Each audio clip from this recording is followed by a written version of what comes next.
Hey there, and welcome back to the Equipping ELLs podcast, where we empower teachers just like you to feel confident and equipped to support English language learners in your classroom without burning out. I'm your host, Beth, and today we're diving into a question that I get all the time. Should I translate everything for my ELLs?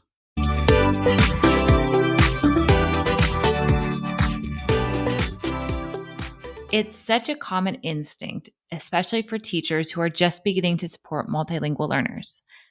But here's the thing. Translating everything isn't just unnecessary, it can actually be unhelpful. So, in today's episode, we're going to talk about why over relying on translation holds students back, when translation is actually super helpful, specific tools and examples for how to use translation strategically, and what to do instead of translating everything. Let's jump in. So let's start with this common misconception. If I just translate all my lessons and directions, my ELLs will be fine. I hear this a lot, and trust me, I get the heart behind it. Teachers want to help. You want students to feel included, supported, and successful. Of course, that's a beautiful reason to want to do this. But here's the truth. Translating everything can actually slow down language development and increase students' dependence on their first language instead of building their confidence in English. Let's break that down a little further. So, here are a few reasons why translating everything isn't the best strategy. One, it blocks language acquisition. When students constantly rely on translation, they don't develop the stamina or strategies to process and produce content in English. More often than not, I hear this conversation going around, oh, I have a newcomer. I'm just going to translate everything. This is exhausting. What do I do? Or I need to teach them in their native language first. There's a time and a place for that. But unless you're a bilingual classroom where that is what is expected, you shouldn't go down that road of doing everything in their native language and then them transferring. Their goal in your classroom is to learn English. There are times, and we're going to get to that. I want you to hear me that it's not that we don't want them to use their native language. We just want to use it intentionally. Okay. So one, it blocks language acquisition. It's going to slow them down from actually developing the listening skills and the vocabulary that they need to grow in English. Number two, it removes productive struggle. Language learning requires some friction. It's actually in the times that we make mistakes, that we don't know what to say, that we grow in learning the language. Those are the times that the vocabulary sticks with us more. Think if you've had an experience of going abroad. Maybe you went on vacation somewhere and you couldn't come up with the word in order to order something at the restaurant. And you pulled out your Google Translate and you saw how to say it. Do you still remember how to say that? Probably because it's in context. You had a need for how to say something and you went and sought it out. And that's that friction, that struggle, but it sticks. It helps you to develop your language skills when you have that struggle. Translating everything takes away those aha moments of figuring something out. And we don't want to do that to our students. Number three, it's overwhelming for you and your students. And automated translations, they're often confusing, inaccurate, or just plain wrong. So think of the time spent in your classroom. If you're scaffolding the materials, they are going to increase in their language skills faster than if you had them listening to a translation device and translating everything you're teaching. Especially those younger students, they just might not even have those skills in their native language to use to help them transfer them. So it's really not a great use of time either way. It's not going to be helpful for them. So if we're not supposed to translate everything, when should we use translation? There absolutely are moments when translation is not only appropriate, it's essential. So let's talk through some of those. First, for families and caregivers, this one is a must. Communication sent home, especially with important documents like report cards, IEPs, behavior reports, event flyers, All of these types of documents should always be available in the family's home language. Now, we live in a day that this is much easier to do than even 5 years ago. So take the time to figure out what tools you can use that will help you, even if it's not 100% accurate, if it's at least 90% accurate and you're getting the message home to the parents about an upcoming event or an open house or parent conferences. Use a translation device for that. You can use things like TalkingPoints or Microsoft Translator that are really incredible tools. I can't speak highly enough about TalkingPoints to help you communicate with the parents, sending it directly to their phone through a text message, which is probably the easiest way, and the most likely they're going to read it is going to be through using their phone over email or reading a letter that comes home in their student's backpack, right? Let's meet them where they're at, send the messages on their phone, and it translates it for them. So check out TalkingPoints, get your school to set it up so all teachers can start to use this to communicate with the parents of their multilingual students. Now let's talk about newcomers. Okay, so imagine starting the school in a completely unfamiliar language. Imagine you're dropped in another country and you have no idea that language at all. Newcomers often need translation as a temporary support for things like expressing emotions or needs. So maybe they might use a translation app because you can tell there's something off, you're not really sure, and they might tell you that their stomach hurts or they miss their mom or they're just lost and confused. We want to give them that opportunity to share with us what's really going on. I remember my first newcomer student, Joanna. If you've listened to me at all, you've heard the story of Joanna. But there was one day that she just seemed really upset about something. And she was from Bulgaria. And she was speaking and just couldn't share what she was so upset about. But I could tell in her body, in the way that she was conveying her words, there was something wrong. Thankfully, there was a first grader next door who spoke Bulgarian. And so I knocked on the door, pulled that girl out, and said, "Can you help me? There's something going on with Joanna, and I want to make sure that I can help her." And so they talked back and forth. And the girl looks at me and she goes, "She wants to know if she can bring juice to the upcoming Valentine's Day party." And I said, "Oh, of course, you can bring juice." And she got so happy. She wanted to make sure that she was a part of that upcoming party. She wanted to bring something to share. And she just couldn't communicate that. And so I love that memory of that time with Joanna and the student who was able to help translate for her, because then she was able to participate and bring something in and be a part of that Valentine's Day party. So just giving them that opportunity when you can see there's something visibly wrong, that there's something they're struggling with, let them use that translator to share what's going on. Number 2, understanding routines and expectations. Now, they're going to pick up those commands really quickly. So you might not want to translate commands like, "Okay, we're going to line up now," or, "We're going to sit in our seats," or "let's sit on the carpet." They're going to pick those things up really quickly. But if it's, maybe in a different part of the school that they're not familiar with, or just to maybe introduce that new teacher that they're not familiar with, they're, walking around the school, they have no idea where they're going, what time it is, maybe to talk about the schedule and translate that so they have an idea of the hour and the event or the class that's going to be happening, just to help build that framework around the school day is helpful at the beginning to help them translate those things and get that context as then they build in the English and those, commands and survival phrases and words and things like that. So think about what kind of words they need in their context and to build a framework that's going to help these other words stick. And then another way that you can help use translation is to look up unfamiliar words. So they're going to be in the homeroom classroom. They're going to be listening to grade level content. What kind of words can you highlight and help them to look up in their native language and help build that connection? Between Spanish and English, there's about 40% of the words are cognates, especially when you're talking about content words like science words. So using words, like maybe it's the word evaporation, they can look it up in their quick translation and get the concept of it and see if maybe it's similar to the word that in their native language, maybe it's not at all.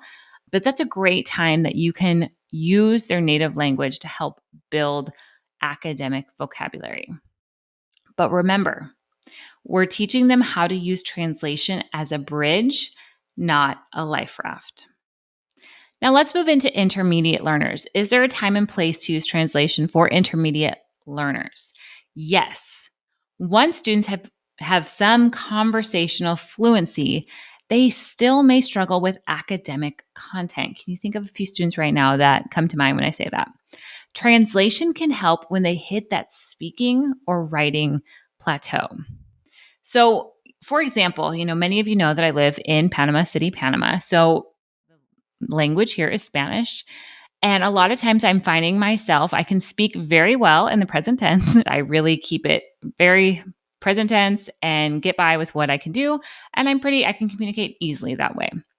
But the other day, as I was signing my girls up for gymnastics and chatting on WhatsApp with the person in charge and asking about the hours and the cost and all of these different things, as I'm writing in my, Spanish that they can understand, but I would say it's a broken Spanish. I thought, well, why don't I slow down, take the time to translate what I want to say from as I'm thinking about it in English, and actually learn new ways to say these verbs. And this is what's happening to your intermediates. They get to a point where they can communicate, but they hit a plateau where they're really not challenging themselves. They're just getting by with the verbs they already know. They know how to use them. There's a lot of words. I think it's like if you know 1,000 words in English, you can, communicate like 70% of the things you need to say or something like that.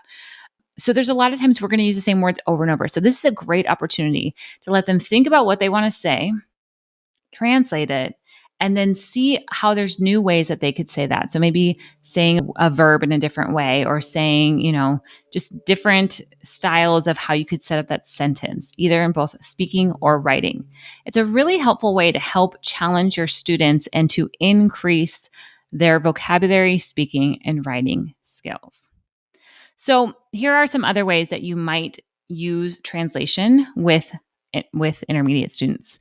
One is by clarifying complex vocabulary. So, in social studies, terms like legislative or citizenship may need translation before students can fully participate. This could be your day one as you introduce and front load vocabulary. Let them translate your 6 vocabulary words that you're going to be hitting on and let them do that in their L1 so they can see and make that connection. Number 2, supporting academic writing. Students might brainstorm ideas in their home language and then write drafts in English using sentence frames. So it helps them to just get that flow of their native language, get it out on paper, and then start to work on the activity in English. Last is making sense of rubrics or multi-step assignments. So let them translate instructions to understand the expectations and then complete the task in English. You want to make sure you're removing any barriers of where they might misunderstand or get caught up. And a lot of times it's in the directions. If we're verbally giving the directions without visual support, without step by step, they might get lost and not complete the task of how you were hoping they would. So allowing them to take the time to clarify in their native language and then ask you any questions before they get started is going to help your students really do the work that you're hoping that they can do and will do because they have understanding around the expectations. Now, if you're wondering how to use translation tools strategically, a great approach is to use them to scaffold instruction across the 4 language domains, which are listening, speaking, reading, and writing. And I just want to quickly run through what that could look like in action. So here's some examples. So for listening, before you're playing a science video, offer a 1-sentence summary in the student's home language using a translation app.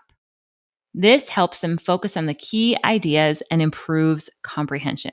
This is a powerful way to bring in that L1 without translating everything. But like I said, you're just giving them that framework to build on.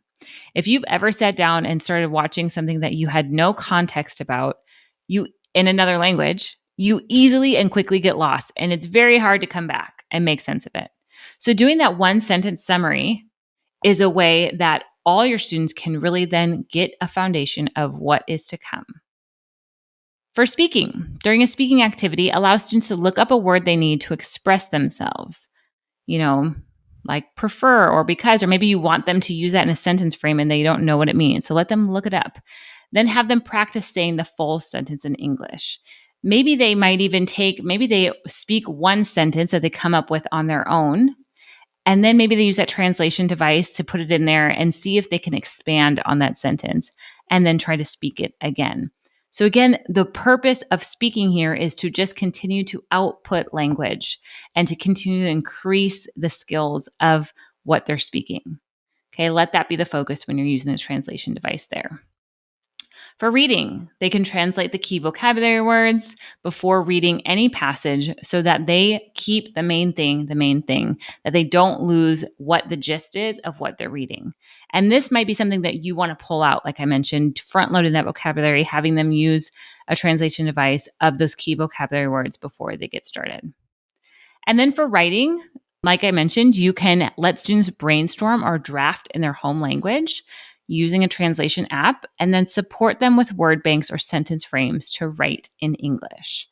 This is a powerful way to help them to remove that hindrance, that block of that blank page staring at them, and they're not sure what they should write about. So let them just free flow of thoughts in their own native language. Even with, our speaking and writing cards that we talk about all the time here.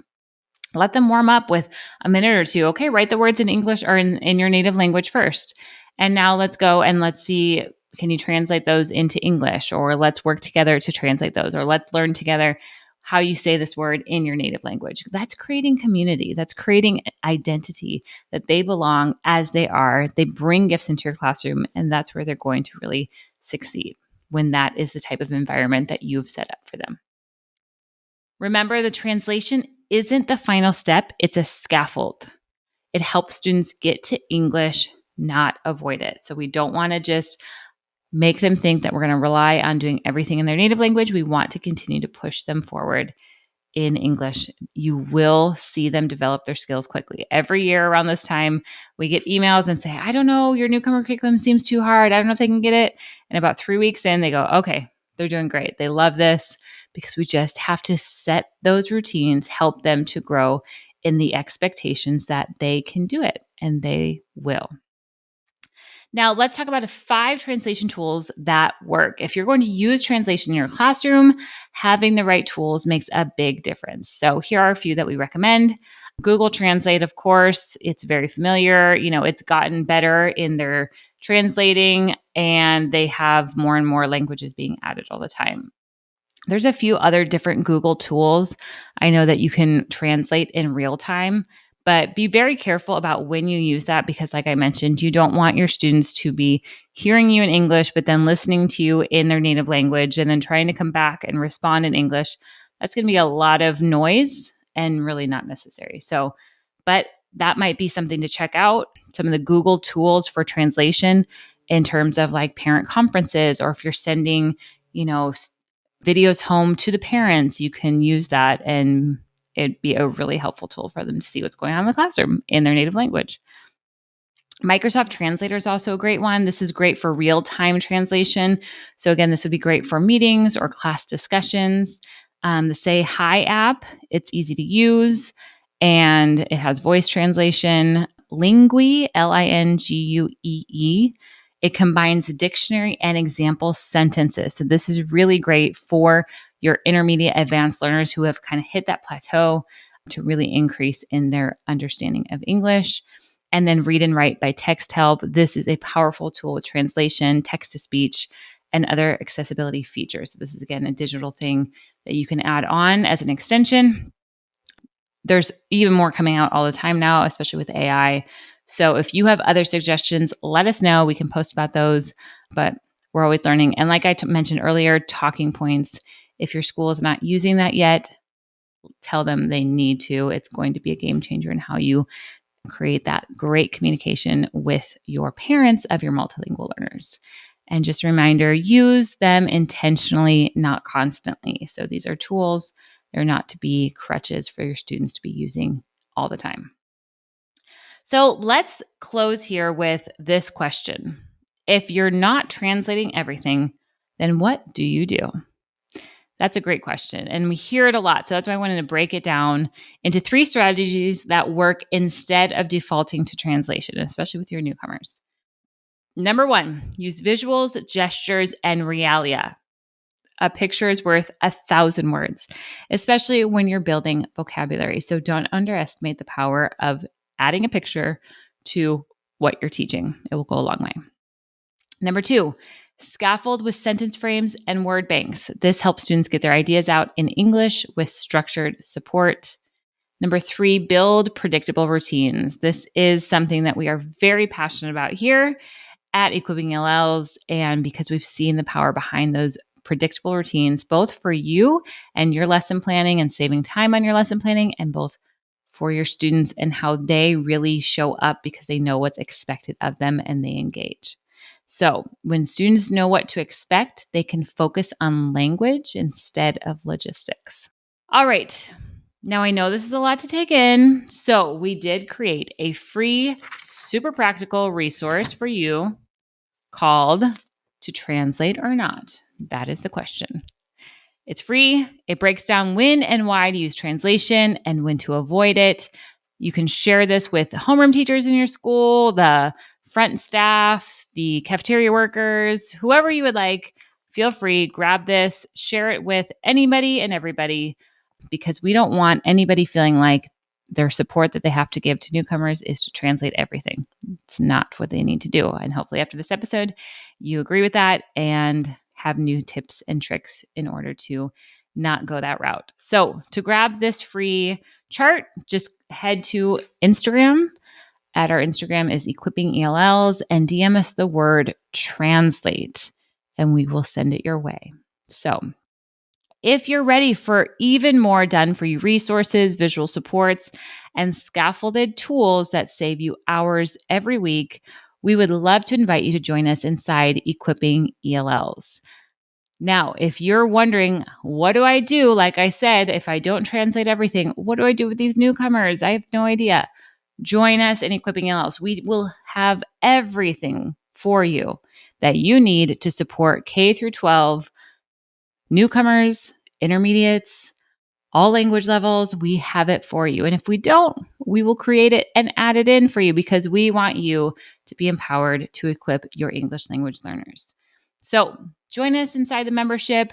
And today I'm sharing a special code with you to take 20% off that yearly membership, the Tier 3 yearly.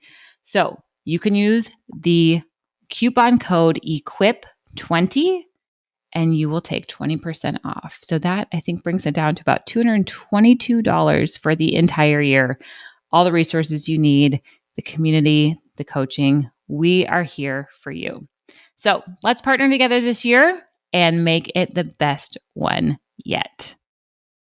So the next time you ask, should I translate this? Take a step back and ask, will this support language growth? Or is it just easier in the moment? Translation is a tool, not the entire toolbox. And when used strategically, it can be a powerful way to support your multilingual learners while building their independence in English. So, thanks for tuning in today, and thank you for all the work you do to equip and empower your multilingual learners. You are making such a difference. Until next time, keep going. You've got this.